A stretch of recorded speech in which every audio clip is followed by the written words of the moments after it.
We're going to be doing lesson 1-2 on standard nuclear notation. Our learning target is to be able to write the standard nuclear notation symbol for any isotope.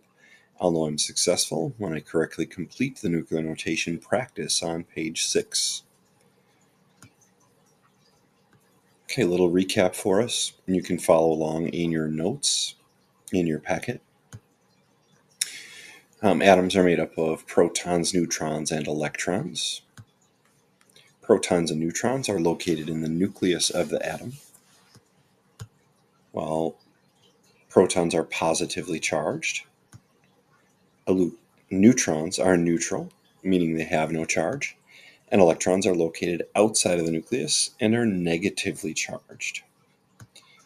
So we kind of have this picture that you can jot on the bottom of the page in your packet. This picture kind of shows that in the nucleus we have protons and neutrons. And then outside of the nucleus, in the electron cloud, we have the electrons.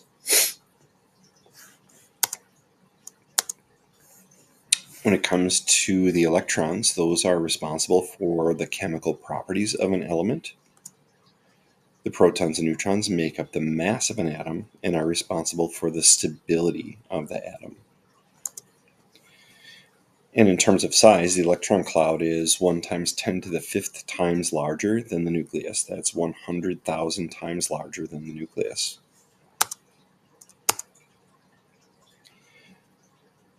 The identity of an atom is determined by the number of protons in the nucleus. But atoms of an element with different numbers of neutrons are called isotopes. So you can have atoms that are the same element. Say carbon, for instance, has 6 protons, always has 6 protons, but you might have differing numbers of neutrons, 5, 6, 7, 8 neutrons. Okay, we call those isotopes. The number of protons in an element is represented by the atomic number, and the number of neutrons and protons in an element are represented by the mass number.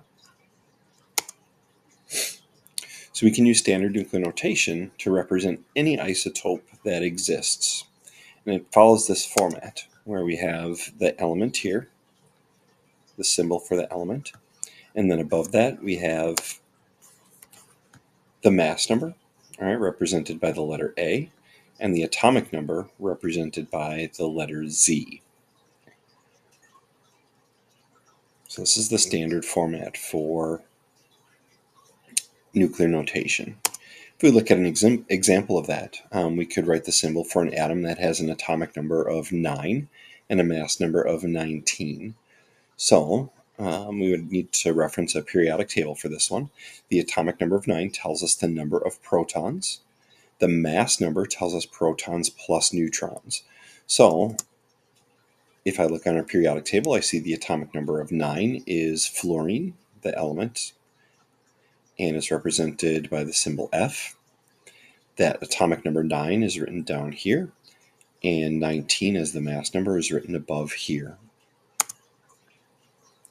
From this information, we could determine how many protons, neutrons, and electrons this atom has, and we're looking at this one. We know that 9 is the atomic number, so that tells us it has 9 protons. The mass number, remember, is protons plus neutrons. So when it's written like this, we can subtract the 2 to determine the number of neutrons. And 19 minus 9 would give us 10 neutrons. For right now in chemistry, we'll say that electrons and protons are always going to be equal to each other because we're going to be dealing with neutral atoms. So the electrons in this case would also be 9.